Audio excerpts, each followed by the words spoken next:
सलाम व्यूवर्स। तो एंड्रॉयड का कोर्स हमारा जारी था। आज हम उसकी 12th क्लास में 12वीं क्लास में पहुंच चुके हैं और आज की वीडियो से हम एक्सटर्नल स्टोरेज पे थोड़ी सी बात करना शुरू करेंगे। और आज की वीडियो में हम देखेंगे कि एक्सटर्नल स्टोरेज आखिर किस बला का नाम है, इसको हम किस लिए इस्तेमाल करते हैं। जब हमें ये दो चीज़ें पता चल जाएंगी तो फिर हम देखेंगे कि इस स्टोरेज को चेक कैसे करते हैं कि हम इसको इस्तेमाल कर सकते हैं या नहीं, ये हमारे लिए अवेलेबल है या नहीं। जब हम वो भी सीख लेंगे फिर हम पहुंचेंगे कि हम इस एक्सटर्नल स्टोरेज में किस तरह से एक फ़ाइल को क्रिएट कर सकते हैं। और जब हम ये चीज़ें मालूम हो जाएंगी, सीख लेंगे, तो फिर हम इस सब नॉलेज को टेस्ट करने के लिए एक प्रैक्टिस ऐप बनाएंगे। तो चलें स्टार्ट करते हैं।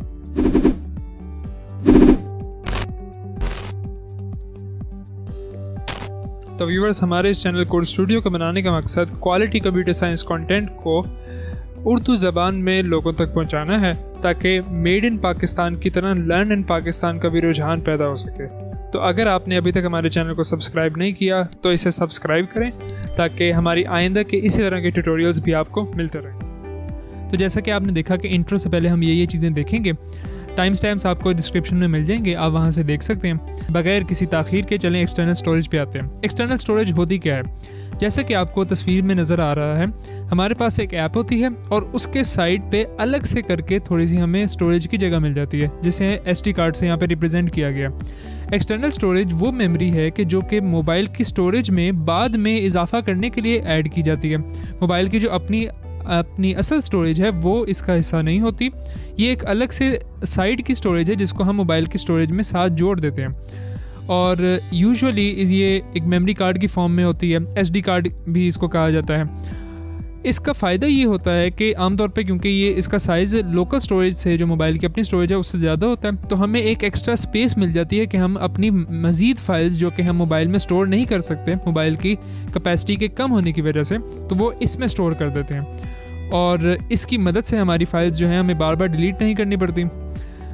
इसमें एक चीज़ ये फिर आती है कि कोई भी ऐप इसका डेटा रीड कर सकती है, यानी कि कोई भी ऐप जिसने भी बनाई हुई है ना, अगर वो इस SD कार्ड को एक्सेस कर ले तो वो इसका डेटा रीड कर पाएगी, उसको कोई इशू नहीं होगा, यानी कि उसके लिए डिस्ट्रिक्शन नहीं है। अलबत्ता ये एक और चीज़ इसमें आती है कि ये हमेशा अवेलेबल नहीं होती। आपने SD कार्ड अगर लगाया ही नहीं हुआ तो फिर आपको एक्सटर्नल स्टोरेज मिलेगी भी नहीं। तो उसके लिए हमें जब भी ऐप में से इसको एक्सेस करना होता है हमेशा हमें ये देखना पड़ता है कि क्या एक्सटर्नल स्टोरेज अवेलेबल है या नहीं। हमेशा इसको यूज़ करने से पहले हमें चेक करना पड़ेगा कि अवेलेबल है या नहीं। एक्सटर्नल स्टोरेज हमें पता चल गया कि वो होती क्या है, जो बाद साइड पे मेमोरी कार्ड लगा होता है या SD कार्ड लगा होता है। अब हम इसको कैसे चेक करें कि ये अवेलेबल है कि नहीं, यानी हम इसको यूज़ कर सकते हैं या नहीं। तो उसके लिए हमें ये दो लाइंस हैं कोड की, इनको यूज़ करना पड़ता है। असल में मैंने इसको फंक्शन बनाया हुआ है आसान करने के लिए, यूज़ भी इसी तरह से कर लेते हैं लोग ताकि ये दो लाइंस बार बार ना लिखनी पड़े। मेन काम जो हो रहा है वो ये है कि environment.get external storage state, ये वाली जो चीज़ है ये हमें बताएगी कि हमारे जो एक्सटर्नल स्टोरेज का यानी SD कार्ड वगैरह है वो क्या इसमें लगी हुई है, उसकी स्टेट क्या है, उसकी हालत क्या है इस वक्त। अगर तो वो अगर वो लगी हुई है और उसको सिर्फ इस तरह से लगी हुई है कि सिर्फ रीड किया जा सकता है, तो फिर ये वाली जो चीज़ है मीडिया माउंटेड रीड ओनली, ये वाला आप समझ लें एक स्ट्रिंग रिटर्न होगी इस फंक्शन के ज़रिए से। इस फंक्शन में से एक स्ट्रिंग रिटर्न होगी और जिसकी ये वैल्यू होगी, और फिर उसके ज़रिए से हम चेक करेंगे क्या भाई हमारी ये जो एक्सटर्नल स्टोरेज है वो रीडेबल है या नहीं। जब हमें वो पता चल जाएगा तो फिर हम उसके मुताबिक आगे काम कर सकते हैं। लेकिन हमें सिर्फ रीड एक्सेस तो हमेशा नहीं चाहिए होता, हमें कभी कभार राइट भी करना पड़ता है। तो उसके लिए हमें फिर राइट इसका स्टेट को चेक करना पड़ेगा कि राइटेबल है या नहीं। उसके लिए ऊपर देखा था आपने media underscore mounted underscore read only, इधर ये है कि मीडिया अंडरस्कोर माउंटेड, इसमें रीड भी आ जाता है राइट भी आ जाता है। राइट एक्सेस की जब आप परमिशन भी आगे जाके हम आगे के लेक्चर्स में देखेंगे तो उसमें देखेंगे कि सिर्फ हमें एक परमिशन भी डालनी पड़ेगी, उसमें रीड भी आ जाएगा राइट भी आ जाएगा। इसी तरह से यहाँ पर भी हमें मीडिया अंडरस्कोर माउंटेड जब चेक करेंगे तो उसमें रीड भी आ जाएगा और राइट भी आ जाएगा। इसको भी हम आगे जाके एग्जाम्पल में देखेंगे। अच्छा, अब हमने देख लिया कि हमें पहले फाइल चेक करनी पड़ती है। अगर आपको भी याद नहीं हुआ तो कोई मसला नहीं, हम आगे एग्जाम्पल में देखेंगे। हमने एक्सटर्नल स्टोरेज को चेक कर लिया कि हाँ भाई रीडेबल है या राइटेबल है। अब उसमें किस तरह से फाइल को क्रिएट किया जाए, तो उसके लिए हमें ये दो लाइंस का कोड है। हमें सबसे पहले एक मेथड चाहिए होता है गेट एक्सटर्नल फाइल्स dir। हमने लास्ट लेक्चर में देखा था कि कुछ ऐप स्पेसिफिक फाइल्स होती हैं जो कि इंटरनल स्टोरेज में स्टोर की जाती हैं। उसमें भी हमें एक मेथड मिलता है कि गेट फाइल्स dir, जो कि हमें फिर ऐप स्पेसिफिक फाइल का जो पाथ है वो रिटर्न कर रहा होता है। तो इसमें भी हमें वही मिलता है, लेकिन फ़र्क ये है कि ये वाला जो मेथड है एक्सटर्नल फाइल्स dir, ये हमें रिटर्न करता है एक्सटर्नल स्टोरेज में जो ऐप स्पेसिफिक फाइल है का पाथ है वो, और फिर हम उसके ज़रिए से हम एक फ़ाइल बना देते हैं और आगे से उसको फिर यूज़ करते हैं। ये जो नल जा रहा है, ये नल यहाँ पे एक स्ट्रिंग जानी होती है टाइप की, जो कि बताती है कि यहाँ से किस तरह का पाथ चाहिए। अगर यहाँ पे इमेजेस भेज दें तो यहाँ पे इमेजेस का पाथ हमें मिलेगा, वो फिर आगे जाके हम देखेंगे। आप लिंक भी एक डिस्क्रिप्शन में मिल जाएगा, वहाँ पे आप इसको बेहतर डिटेल में स्टडी कर सकते हैं। एग्जांपल्स वहाँ पे दी हुई हैं कि किस तरह से हम DCIM जो इमेजेस के लिए होता है या पिक्चर्स के लिए होता है या वीडियोस के लिए, उस तरह के यहाँ पर जब हम कॉन्स्टेंट्स भेजते हैं, स्ट्रिंग्स भेजते हैं, तो फिर वो आगे से उस तरह का पाथ रिटर्न करता है। और जो हम नई फाइल बनाते हैं तो वो जाके उस तरह की स्पेशल डायरेक्टरी में बन रही होती है। अच्छा, फिर एक चीज़ इसको ज़रा थोड़ा गौर से देखते हैं। गेट एक्सटर्नल फाइल्स dir ये कर क्या रहा होता है? ये दरअसल हमें एक पाथ रिटर्न करता है उस जगह का कि जहाँ पर हमारी कॉलिंग ऐप ने सीधा अपनी फाइल्स को प्लेस करना है एक्सटर्नल स्टोरेज के अंदर।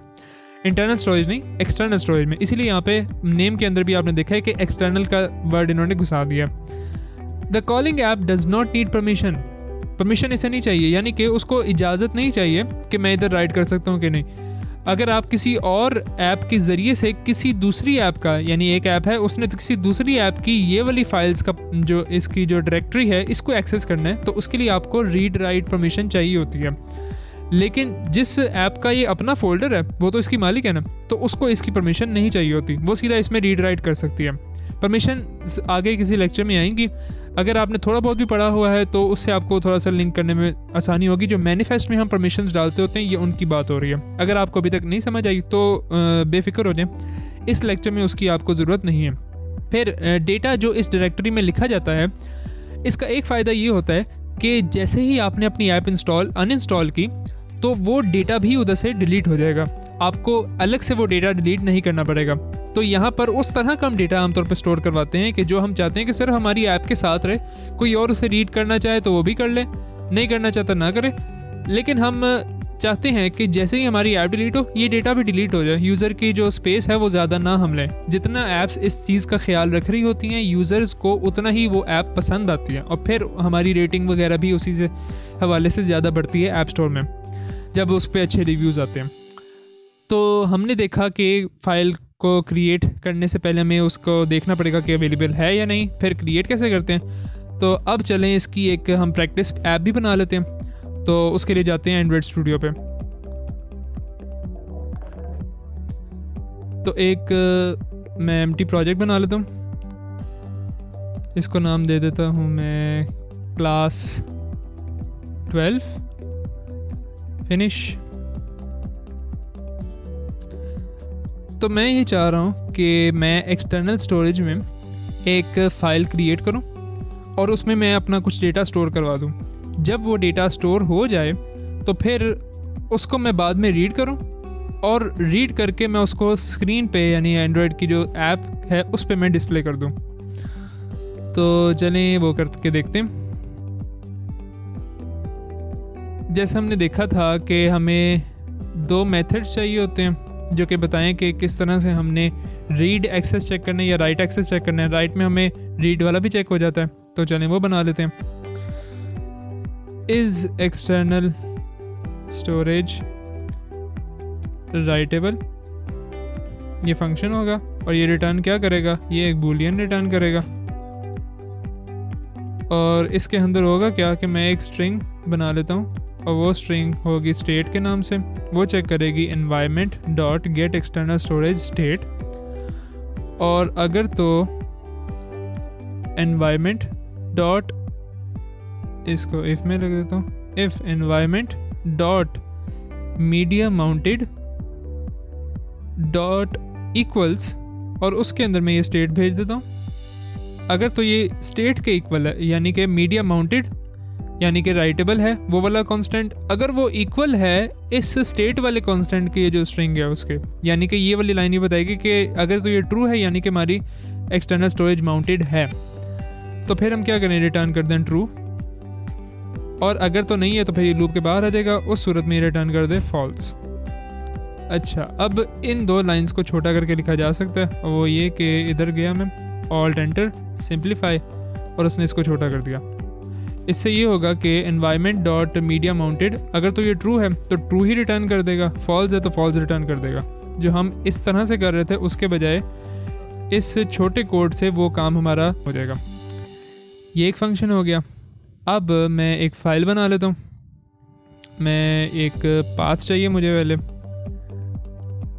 इंपोर्ट क्लास होगी file path is equal to, मैं गेट एक्सटर्नल फाइल्स dir, और इसमें मैं नल भेज देता हूँ। और ये यानी कि मुझे कोई भी ख़ास टाइप नहीं चाहिए फ़ाइल की। इससे होगा ये कि मुझे फ़ाइल पाथ मिल जाएगा कि जहाँ पर मैंने एक्सटर्नली मेरी फ़ाइल सारी प्लेस होंगी, और इस ऐप से स्पेसिफिक फ़ाइल्स। फिर मैं एक फ़ाइल क्रिएट कर लेता हूँ, इसका मैं नाम रख लेता हूँ माई फाइल। आप स्पेसिफिक होके फ़ाइल का नाम रख सकते हैं। न्यू फाइल किया और उसमें मैंने पाथ भेज दिया और अपनी फ़ाइल का नाम, तो demo.txt। अब मैं एक आउटपुट स्ट्रीम कर लेता हूँ।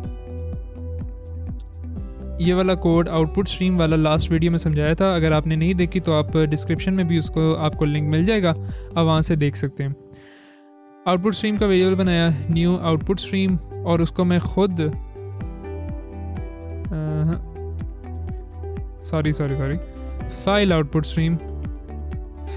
Stream is equal to new file output stream, और उसके अंदर मैंने क्या भेजना है, मैंने अपनी माई फाइल भेज देनी है। अब ये कह रहे हैं कि ट्राई कैट से सराउंड करो, वो कर दिया। और इसको भी चेंज करना पड़ ही जाता है बाद में, तो मैं पहले ही कर देता हूँ। लास्ट वीडियो में बताया था कि क्यों करना पड़ता है। फिर फाइल होगी हमारी। अब file output stream dot right कर देता हूँ, और उसके अंदर दिस इज़ अ फाइल, ये स्ट्रिंग है, इसको मुझे बाइट्स में करना पड़ता है, तो गेट बाइट्स, ये हो गया। और अब फाइल आउटपुट स्ट्रीम को मैं क्लोज कर देता हूँ, ये क्लोज हो गया।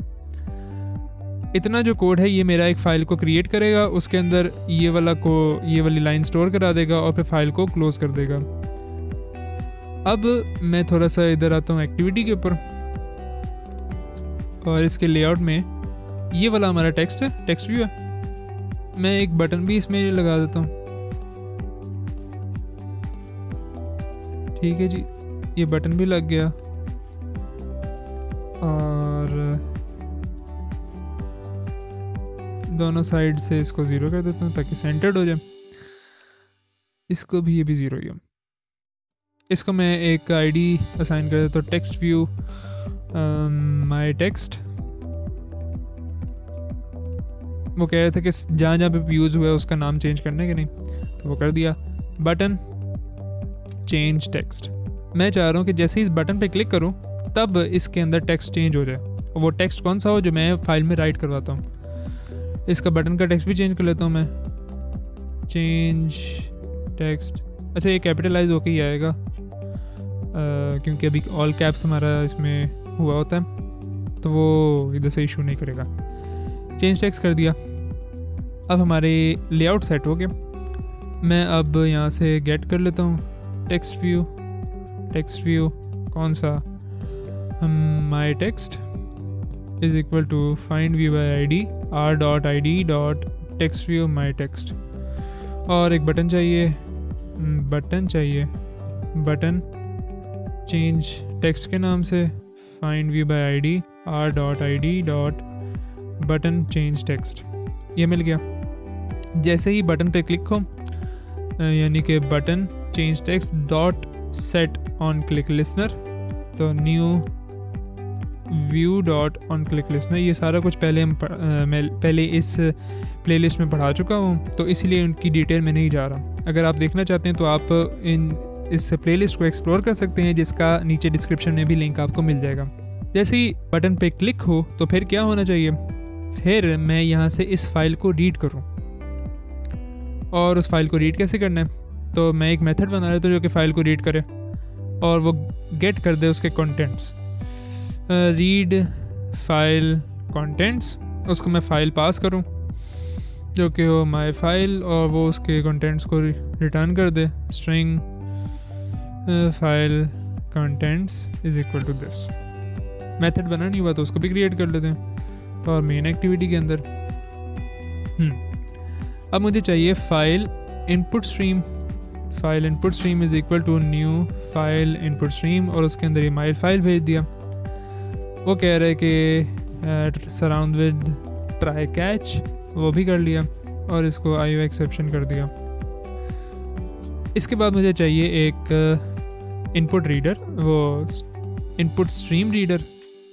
Input stream reader is equal to new input stream reader file input stream. ये लास्ट वीडियो में अच्छे से देखा था हमने। फिर एक स्ट्रिंग बिल्डर जिसमें हम अपनी स्ट्रिंग बना रहे होंगे, और string builder is equal to new string builder. इसको भी ऐसे ही रहने देता हूँ। ये जब स्ट्रिंग बिल्डर हो गया, इसके बाद एक बफर रीडर चाहिए। बफर रीडर हमारी इस इनपुट स्ट्रीम रीडर में आने वाले टेक्स्ट को रीड करेगा, और उसके लिए मैं कर देता हूँ न्यू बफर रीडर। उसमें इनपुट स्ट्रीम रीडर पास कर दिया। और अब एक एक करके मैं लाइन को गेट करता जाऊँगा। Line is equal to buffer reader dot read line, और while line is not equal to null, तब तक ये रीड करता जाए। स्ट्रिंग बिल्डर में इसको अपेंड करता जाए किस तो ऐसे, और लाइन को हम आगे अपडेट कर देते हैं buffer reader dot read line. Format कर दिया। और ये अब कोड हमारा करेगा ये कि जैसे ही बटन पे क्लिक होगा तो यहाँ पर वो रीड करेगा फाइल कंटेंट्स को। फाइल रीड होगी यहाँ से। फाइल को मैं क्लोज भी कर देता हूँ, file input stream dot close, और ये रिटर्न कर देगा। स्ट्रिंग बिल्डर को रिटर्न भी करना चाहिए। Return string builder dot to string, और अगर तो ये कोई मसला आता है तो फिर ये क्या करे, रिटर्न कर दे नल। या मैं एक छोटा सा मैसेज करता हूँ, सॉरी।